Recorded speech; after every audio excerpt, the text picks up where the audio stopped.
So we wanted to talk in a very different way tonight about water. We've been in the adult class, we've been talking about the Spirit and its relationship to water in a spiritual sense, correct? But tonight's going to be a very scientific talk looking at what water actually is. And it's very helpful to look at God's creation for this reason. We're only going to look at one reference from the Bible, and it's from Psalm 19. If you want to turn to Psalm 19. And Psalm 19 starts off this way, and the way they describe this psalm is it really talks about two ways that God speaks to mankind. One through his creation, and one through his written word, which we have in the Bible. But this is the way it starts out. The heavens declare the glory of God, and the firmament showeth his handiwork. Day unto day uttereth speech, and night unto night showeth knowledge. There is no speech nor language where their voice is not heard. Their line is gone out through all the earth, and their words to the end of the world. So it's talking about God's natural creation there, right? And when the psalmist looked at the heavens, it's very easy to get overwhelmed by the stars. And if you've ever done that before, I'm sure you have. Looked up into the massive amount of stars and just realized how small you are in comparison to that, such a great God who has created all these things. So it's very necessary for, if you haven't taken on the saving name of Jesus Christ and the waters of baptism, to consider these things, that there is a God. There has to be a God when you look at creation. They were looking at the heavens. We're going to go the opposite way, and we're going to look at something very, very small. They didn't know about atoms back then or the elements that are in the world, but I think they would have said the same thing as we delve into sort of the microscopic world and just really wonder at what God has created. Now, water might be something we take for granted. Maybe not on a hot day like this, right? But if you just turn on the tap and water comes out, right? You just rains from the sky and comes down, and we kind of take that for granted. We go down to the lake, and we can enjoy swimming in the water, or the pool over here and swimming in the water. But if all of a sudden you opened up the tap and there was nothing coming out, you'd get a little concerned, wouldn't you? If there was no rain, you start getting a little bit more concerned, and drought and those kind of things, and you realize that's going to bring death. Because all life depends upon water. Our lives and our whole world depend upon it. And water itself, just the very way that water works, the way that it's built by the nuclear forces that are within it, seems just incredibly designed for life. And that's what we want to talk about today. Now, chemistry is not really my strong suit. So I had to go to my father-in-law, who had a chemistry degree, and talk to him about this. And he gave me his textbook. So this is Roger Cousins. And he gave me his textbook. I think it was written in something like 1727. But no, it wasn't that old. But it looked pretty old. I think it was written in the 1940s or something like that. And I was looking at it, and I was reading everything about water and its chemical composition and all those kind of things. And I stumbled upon this sentence, and I thought, wow. They said water itself has very unusual properties, perhaps ideal properties, almost as though designed for the role that it plays in the functioning of living matter. And so you get these kind of textbook kind of things in school, right? Almost as if it were designed, but they just stop short because they can't admit there's a God that's behind all of these things. But anybody of common sense would look at it and go, whoa, that takes some foresight. It takes some engineering in all of these aspects. So tonight what we're going to do is we're going to look, first of all, at the structure of water, do a little chemistry class, look at the table of elements and all that kind of good stuff and what water is made up, basically what those boys are going through in Uncle Bob's Fix-It shop. And then we're going to look at 5 unique properties of water. Now, I found a website that actually had 70 unique properties of water. We're just going to boil it down or distill it to 5. Yeah, you like that? Good. And then we're going to talk about how these 5 unique elements relate to both ourselves, our life as human bodies, how it relates to plants. Plants rely on water, and how our whole planet is reliant upon water. Now, I'm not really that smart, so I'm really basing a lot of this on this book here. It's called The Wonder of Water, and it's written by a scientist called Michael Denton. So if you want to get really deep into the subject, I would recommend this book. It's basically like an intelligent design book. That the way he's coming at it doesn't have scripture in it, but it's very scientific. And he goes through a lot of these things that we talk about here. So I'm just going to water that down for us tonight in our presentation. Right. You sound like my daughters. Like, wow. So, yeah, that's the dad joke, right? So, have you seen this before? Oh, yeah, I see a lot of scared looks out there. Chemistry class, right? The table of the elements, and everything in our world is made up of these atoms or these elements, right? So when you take a chemistry class, you learn about all these, right? And there's something like 94 base ones, but there's over 100 different types of elements in the world. And this tells us basically how they're made up. So an atom has what's called a proton, right? Am I getting this right? It's got protons, and it's got electrons in it. And what's the other thing in it? Neutrons, thank you. Thank you, chemists over here. And those define the atom, kind of how it acts and how it works and how it interacts with all of the other atoms and how they combine, right? So when it comes to water, we have the very first element, which only has 1 proton and 1 electron, no neutron, right? And it's the very smallest one, the lightest one, is hydrogen. And then we go along reading from left to right, top to bottom, and all these other different things like carbon and nitrogen. And then we get to oxygen, which that little number above it, right, that 8, is representing how many protons that are in that atom. So this is where water comes from. It comes with this combining of these 2 elements, hydrogen, 2 hydrogens, and 1 oxygen together. So this is a representation of that. So we can see here on the left, there are 2 hydrogen atoms. They're very simple atoms with just 1 proton in the middle and 1 electron. And the proton sits there big, fat, and in the middle. And this little electron is basically spinning around it, creating this little electron cloud or this electron shell, they call it. And this the number of electrons and basically how they're structured will attract it to other things. This one right here, that's the oxygen one, because you can see 8 protons in it, and it's got 8 electrons in it. But the oxygen has a unique property that makes it an electron hog. It really likes electrons, and it wants more electrons. And so when a hydrogen atom comes along with its singular electron, the oxygen atom says, hey, come here, I want you. And it grabs hold of it and grabs hold of this one. And it still has a little bit more because it's such a hog, and it says, oh, I want another one. And it grabs another hydrogen element and pulls that in.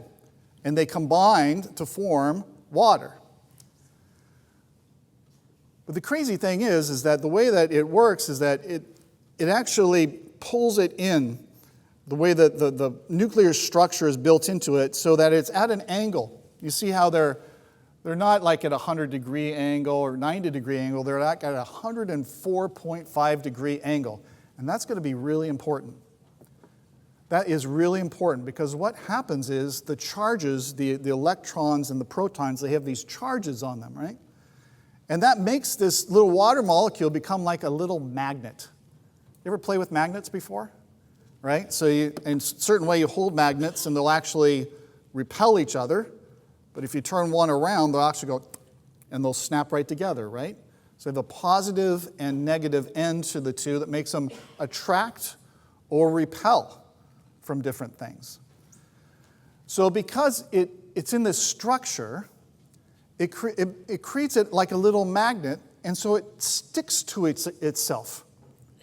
So one water molecule will be attracted from the positive side to the negative side of another water molecule. Does that make sense?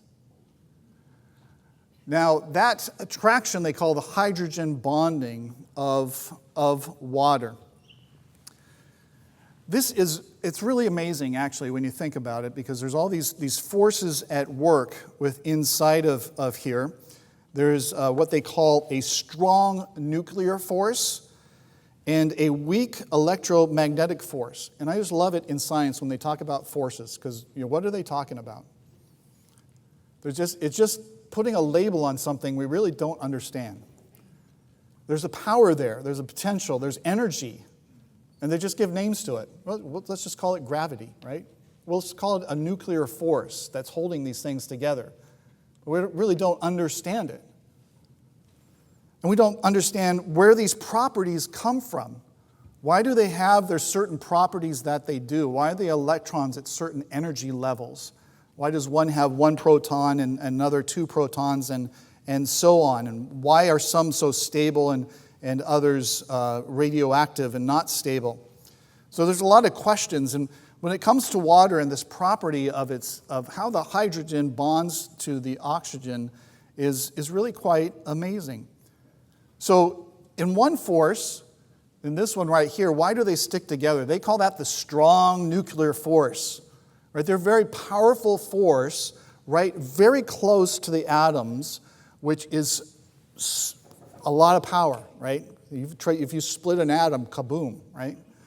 So, but it's a very short distance, and that's what's keeping the hydrogen bonded with that oxygen, is these strong nuclear forces.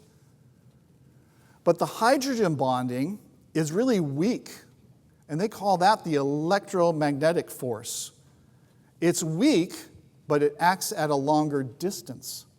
And so it attracts the other water molecules based upon this electromagnetic force. And so all of these forces are just right. They are just right to form the water molecule just like this. And if you stop and think about it, if you're a scientist, you kind of go, well, there's endless possibilities of how these things could come together, and they just happen to come together like that. Now, there's another scientist, his name was Fred Hoyle, and he was studying the carbon element, atom, which is another thing that's very basic for life. And he said this about the carbon atom. I'm sure he would say this about the water molecule as well. He said, would you not say to yourself, some super calculating intellect must have designed the properties of the carbon atom? Otherwise, the chance of my finding such an atom through the blind forces of nature would be utterly minuscule. A common sense interpretation of the facts suggests that a super intellect has monkeyed with physics as well as the chemistry and biology, and that there is no blind forces worth speaking about in nature. He's an atheist. He was a professed atheist. And because of this, he said life couldn't have started on Earth, so he believed that it came from outer space. So he couldn't bring himself to really believe in a God that could do something like this. But that's what we run into in our science circles, right? I found another quote which I thought was interesting. This is from another gentleman named David Berlinski, who's a mathematician, a philosopher, and he starts talking about the laws of nature. And he really makes us realize that when we're talking about these laws of nature that we're talking about, these attractions, these forces, and the levels and the energies that are going on, they're really outside of nature and what defines them. So this gets us thinking a little bit. He says, the laws of nature by which nature is explained are not themselves a part of nature. No physical theory predicts their existence nor explains their power. They exist beyond space and time. They gain purchase by an act of the imagination and not observation. They are the tantalizing traces in a matter of an intelligence that has so far hidden itself in symbols. So he's an agnostic. He doesn't know if there's a God or not. He hasn't quite figured it out. But as a mathematician, he sees something beyond our natural laws and creation. There's a beauty in math. And where does math, where does numbers come from, and all these kind of concepts? And that's really what he's talking about. So these laws, where did they come from?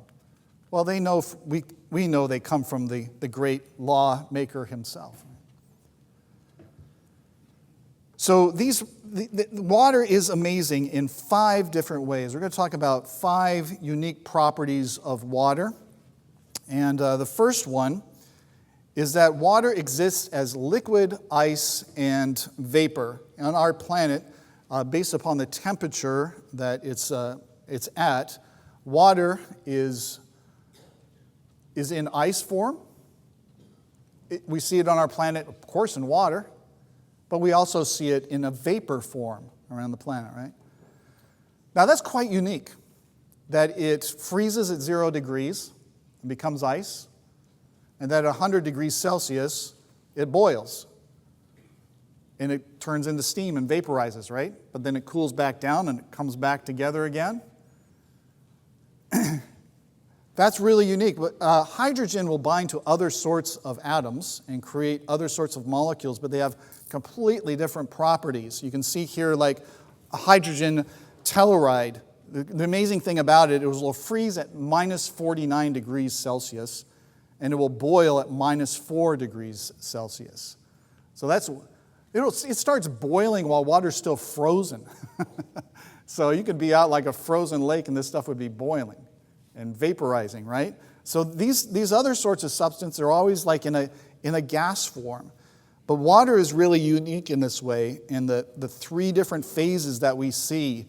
There's not many other substances like that. But this is because of that hydrogen bonding, right? And how the hydrogen bonding brings all these little water molecules together, and they're all moving and breaking these hydrogen bonds and slipping and breaking and making themselves again. Here's another unique property. Ice is lighter than water. Well, does ice float?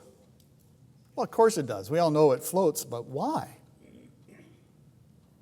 If you put a rock in water, it sinks to the bottom, right? And what happens in nature is usually when things get colder, they get denser. So this wasn't always an easy question. You know Galileo, the scientist, back in the 1600s, he was having a fierce debate with somebody about why ice floats. You can imagine that kind of a conversation. The other guy was saying, no, it's because of the shape of it. That's why it floats. And Galileo was going like, no, I think it's the density. It's the density. But they were slinging insults at each other after this debate. So it hasn't always been sort of a common understanding or reasoning of why it floats. But Galileo was right. What happens with water as it gets colder is those hydrogen bonds, they sort of lock into place instead of breaking and making and slipping all over each other. They actually lock into place and form a crystal structure that becomes less dense. So something less dense will actually float. It's lighter than actual water. In fact, water itself is the densest at 4 degrees Celsius. So even before it hits 0 degrees, that's where it's its densest. On the other side of things, water has a high heat capacity. That means it has a really good ability to absorb energy. You know, you fill a pot of water, and you put it on the stove, you turn it on. How long does it take to heat that up to get it boiling? It can take a little while, right, as it's soaking in that energy and stuff. And that's not true of a lot of other different substances. They have a way to measure this, and they call it the specific heat, and they put it in calories. So water, they base it around water. Water has a 1 calorie heat capacity. But everything else that's lower on that can't really absorb the heat or take in that much energy. So take, for instance, sand. We got sand here, which is a silicon dioxide. On the screen, it's a 0.188. Well, what does that really mean? But more practically, it's like when you go to the beach and you get out of the car and you don't have your sandals on, right? You're in your bare feet and you're walking across the sand and you're going like, ow, oh, ow, ow, ow, ow, right? And you finally get down to the water, and you get your feet in the water, and it's like, oh, right? It's that different. It's the same sun. It's the same energy hitting both surfaces. But the sand is heating up quicker and hotter than the water is because water has such a high heat capacity. And that is quite unique, a property of water. Here's another kind of curious thing. Do you think of water as sticky? Water is sticky. I mean, when you get out of the shower, are you just all of a sudden dry? The water is sticking to you. It has this sort of adhesive quality. I don't know if you ever think about it. So that's why you use a towel, because it's more attracted to the towel than your body. And so you dry yourself off. But water is sticky. It has what they call a high surface tension to it. Because the way those little magnets of water work, when they're on the surface, they don't have another partner to attract to. So when they're on the surface, they're more attracted to each other on the surface, and they form sort of this tension on the surface. So you ever seen one of those water bugs skittling along the water? And you wonder, why don't they sink? They're actually taking advantage of this water tension on the face of the water. Or if is your car nicely waxed? You know, when you wash it, it beads up, right? That's because of this surface tension that's created on water that makes it adhesive. It's sticky. But on the flip side of it, it's when you pour it out, it's very viscous. Do you know what I mean by viscous? It flows very easily, even though it kind of has these adhesive qualities. So like oil, it flows slower, right? Or molasses, even slower. It's not very viscous. And so water, even though it's sticky, is slippery and viscous. That's pretty unique too. And then finally, the fifth one is that it's what's called a universal solvent. Basically, a lot of things dissolve in water. So if you put a sugar cube in a glass of water, what happens to the sugar cube? It disappears. Where did it go? Well, if you take a sip of water, you know it's still there, right? You can taste the sugar, but the water, based upon those little magnets again, acting and acting on the other sugar molecules, will break it up and grab it and pull it into itself. These are the solvent qualities of water. And pretty much everything does that in water, except for, as you know, oil or something like that, right? What happens if you put oil in water? This goes all bloop, right? And it creates this big bulb in there because oil doesn't have any electric charge to it. So water doesn't really like it. And so water is attracted to itself, and it leaves oil alone. And they call that, it's actually scared of the water, I guess, in that sense, right? They call it hydrophobic. That's a really unique property of water as well. So we have these 5 unique properties of water. It exists as a liquid, an ice, and a vapor. Ice is lighter than water. Ice, it has a high heat capacity. Water is sticky, yet slippery, and is a universal solvent. So how do these factor in with life? My human body is going to have to drink a little water here. Because we have a lot of water in our bodies. Any guesses how much water? What percentage of our bodies is water? I'm hearing, what did I hear, 93? Yeah? What? 70-something? Yeah. Well, it depends on how old you are, actually. As a newborn baby, you're about 80% water. As you develop as a human being, when you're an adult, you're between 60 and 65% water. And as you get older, you keep losing water. And you get down to like the 50 percentile range. That's kind of interesting, isn't it? As you age, you lose that ability to retain water. That's amazing, isn't it? Have you ever thought about yourself as like 60, 65% water? I mean, you're a walking human slush bag of water, right? But most of that's like contained in your cells. It's contained in your blood. But I don't know how they figure this out. But your brain is like 85% water. You probably figure that with some people, but maybe not others. But that's weird, isn't it? Kidneys, 85%, and it goes all the way down to the bottom. Even your teeth are like 8 to 10% water. That's how much water is just all throughout your body.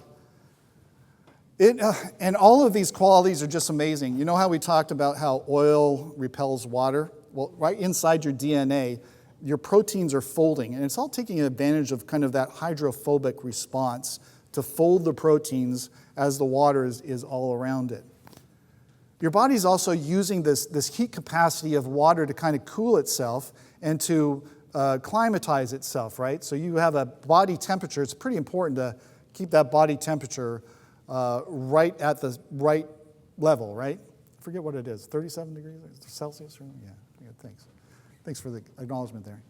But water is helping you do that. So when you go out in a cold environment, that water is helping to regulate your temperatures. It's also when you sweat, you're sweating water, right? So it's using this principle that when it evaporates off your skin, it's actually cooling. It has this cooling effect. So there's a lot of things in our body where water is just so important. But I like the one about blood. It said there that blood is 50% water.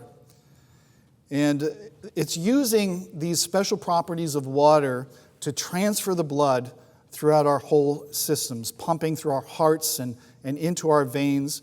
So it's using this concept of that solvent concept, that things dissolve in water. So what's in our blood? There's like these hemoglobin, right, that are going along. But there's all sorts of other things. There's proteins and hormones, and that's what makes up our plasma. Is mainly water, but there's all sorts of things in our blood. So if water wasn't really a solvent, it would just kind of coagulate and wouldn't really flow well and all those kind of things. But water is also very viscous, right? So it flows very well in our systems. So if anybody's tried to develop a water piping system, the size of the pipes and the pressure that's going through them is very important. You have to engineer all that. And our circulatory system in our Bible is an amazing engineering feat that's pumping this water-based blood throughout our whole bodies. And it comes down to this right here, right? The capillaries. They are so minuscule, small portions where the hemoglobin is coming through and the nutrients are coming through this very small capillary. And water, if you were to design this system using pipes and stuff like that, water is just the right viscosity for it. It's right on. If it was any more slower, any more viscous, our arteries would be clogging up right away, right? We wouldn't be having bringing the nutrients in and taking the waste away. It's an amazing system, and that's all based upon the properties, these unique properties of water. So this is why, like NASA, like they're up on Mars, right? And they're looking for life, but what do they want to find to start looking for life? They want to find water. So all the scientists know if they could find water, they're going to find life, because they look at this kind of stuff and they say, you can't have life without water. There's just no other way for life. It has to be water. And if you look at our planet, it's amazing how much life is on it, right? It is just covered in vegetation everywhere. If it's not a desert, right? It is water. So plant life is also very dependent upon water. And we're dependent upon plants for food and all those kind of things. So how does water, we know, like I need to water my plants. I need to water the roots. But how does the water get up into the plant? Are you taking any of that kind of studies at school? A plant is using this unique properties, these sticky properties of water that are these adhesive properties of water to basically, water will just climb up into the what they call the xylem of a plant. It's called capillary action. So I'm going to show you another video here. And this is showing capillary action and work. It's a unique property of water. And what he has here is he has these little glass tubes. You see that there? And that little dish back there has some water that's been colored with purple so that we can see it. So he takes these very small tubes, and he's going to take the biggest tube that he has, and he's going to stick it in there. And what do you think is going to happen? It's going to suck it right up. Yeah. So he's going to have to zoom in a little bit here, I think, to see it. But you can kind of see that little purple kind of came up a little way, right? And now he's going to, you can kind of break the surface tension sometimes. That's the unique property of water, right? But what this is doing is the water is actually being attracted. Those little magnets are being attracted to the glass, and they're kind of climbing up each other, and they're climbing up. And that's all just based upon the properties of water to do that. So if you put a smaller one in, like he's doing right now, watch what happens. It's actually going higher up the tube by itself. You ever gone and get a blood test where they prick the end of your finger and they stick a little tube there and it sucks the blood up, right? That's just a little tube. And they're just doing that by that capillary action on it. So now he's going to get his smallest one that he has, this little guy right here, 0.4 millimeters diameter. That's pretty small, isn't it? So he's going to stick that in there.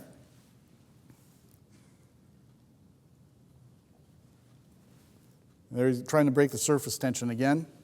But you say to just shoot up? It just shot up way past the other ones. And so you can do experiments based upon the diameter of the tube, how far it will go up before gravity kind of takes over with the weight of the water that's going up the tube.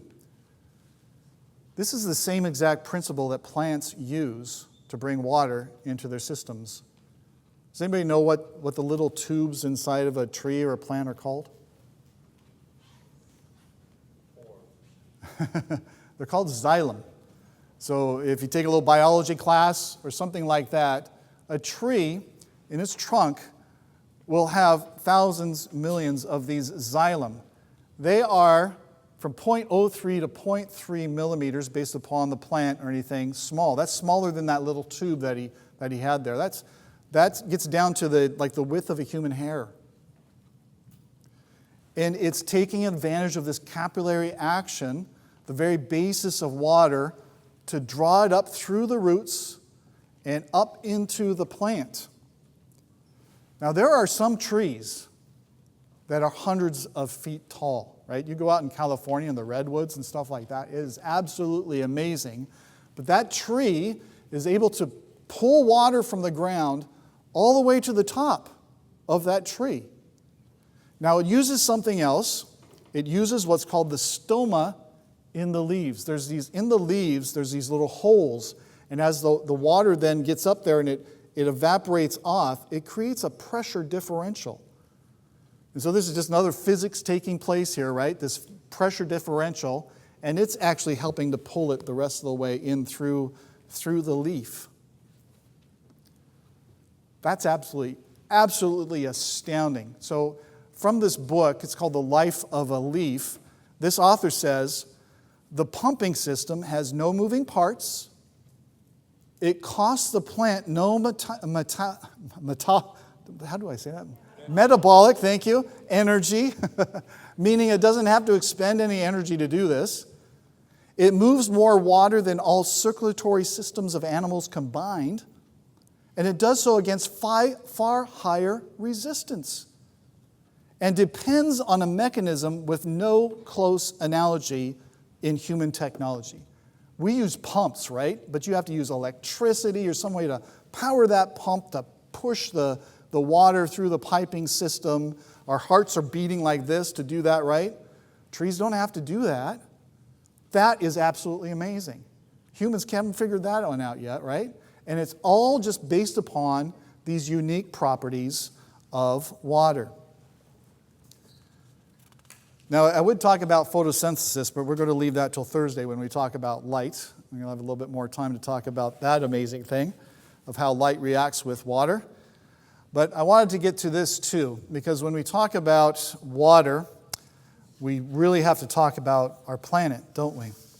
Because when you look at a globe and you look at the amount of water that's on our globe, or if you've ever taken a trip, especially like across the Pacific Ocean, something like that, I mean, you're flying for hours and you're just looking down and it's all water, isn't it?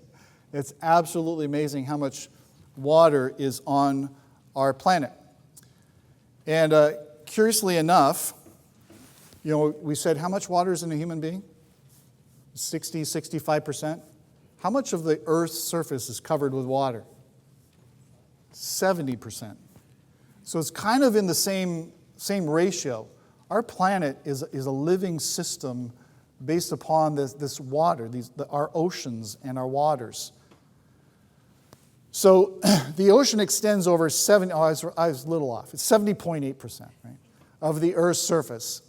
The deepest ocean, you know where the deepest ocean is? The Marianas Trench.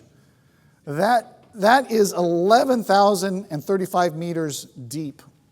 That's deeper than Mount Everest is high. There's been more people on the moon than have been down to those depths. That's how far down it is. And the pressures down there are so terrific with all that amount of water to those depths. So somebody figured this out. I got this from a website. They figured out if you took all the mountains of the planet and you squished them down and you brought all the trenches and the oceans up and you made the whole planet level, that the water would cover the earth by 1.5 miles. If the solid earth were made into a flat plain, the seawater would cover the entire earth to a depth of 2,440 meters. 1.5 miles. Even in the air, if you took all the water vapor that's in the air, it would create an inch layer over the whole planet. That's pretty amazing, isn't it? But what does that remind you of? Reminds me of Genesis 1, verse 2, right? That's how much water is on our planet. Now,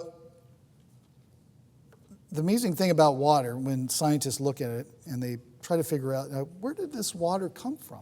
Because when you look at Mars, I mean, there's ice on the polar caps. It seems to have some indication that there was water once on Mars, but it's all gone. It's been stripped off. And you look at Venus, and it's just like out of control with these gases and everything going on. But our Earth has all this water on it. Where did it come from? That's a huge mystery. And they look at it and says it's always been here. As far back as they can go, there's always been signs of water and the same amount of water. So there's these kind of theories that as the molten planet, was forming, that there was already water in the rocks, and it just kind of, when it cooled, it kind of squirted out like a sponge. There's another theory that says maybe there was all these comets, because like comets are made of ice, and all these comets were just pelting the earth at one time, and it created all the water. But there's no proof of that. They're just theories. That's amazing, isn't it, right? That Genesis starts with an earth that's just covered in water as the basis of life. Now, this water all over the planet is connected, and it becomes sort of this regulator of the planet. The temperatures of this planet have always been around in that kind of sweet zone for us, for life. And water really contributes to that. And it's this flowing of the waters throughout the whole world. So as the water warms up around the equators, it passes through, and then as it gets to a colder region, it gets denser and it sinks down and flows back around the planet. And you have this whole circulatory system around the planet. And did you ever hear the story, like in 1992, there was this ship coming from China to the U.S. filled with bath toys, rubber duckies, and it got caught in a storm and it sank. And 28,000 rubber duckies were unleashed in the middle of the Pacific Ocean. Boop, boop, boop, and they all start popping up. And over time, these rubber duckies started showing up all over the world. all over the world. And just showing the interconnectedness of this whole system. So these oceans, as they're flowing, they have this high heat capacity that we talked about, this unique property of water, that it can soak in the heat, right? And so it's regulating our temperatures. It's figured that if water didn't have this property, if we didn't have these oceans, that the poles would be, the average Earth would be 14 degrees Celsius higher, and at the poles, 25 degrees Celsius lower. I know I'm speaking to a lot of Americans. You don't understand Celsius, but I should have translated, but you have to get your calculators out. What that means is that where I live would be in a constant ice age. It would be like winter all the time. And in the equators, it would be just stifling hot all the time. And that's our oceans. It's providing that for us. It's balancing out these temperatures and making it livable. The other unique thing about ice, about water, is when it freezes, right? It floats. Now you think about that, because what if ice actually sank? What if there was like ice formed and then just sank? It would eventually fill up, like Lake Ontario would just be solid frozen ice all the time. You kind of get the summer months, you might have like water on the top, but down beneath would be just solid water. All marine life would die. But water has this unique property that when it's ice, it floats. And so it creates this layer on the top, and the 4 degrees starts getting dense and going down so that aquatic life can survive. It's insulated from the ice. And then when it melts, we've got a beautiful lake to go to, right? If it didn't have that properties, we would be a frozen planet. The other amazing thing that's really dependent on water is the water cycle. So water comes from the sky, right? How does it get there? Well, it evaporates off the oceans. And they figure every year the sun is beating on the oceans, that 3 feet of the ocean evaporate off of all the oceans into the atmosphere. 3 feet of the oceans. That's a lot of water. That's a lot of water. And it comes up and it forms clouds, right? And the clouds come over the mountains and they drop snow and they drop water. And that water comes down the mountains, flowing in rivers, flowing underground into aquifers so that we can use it, right? And then it flows back to the oceans. And then that cycle starts all over again. That's all dependent upon the properties of water, nothing else. It's free going around like that. That it heats up, it vaporizes, it gets cool, it condenses back down again into water.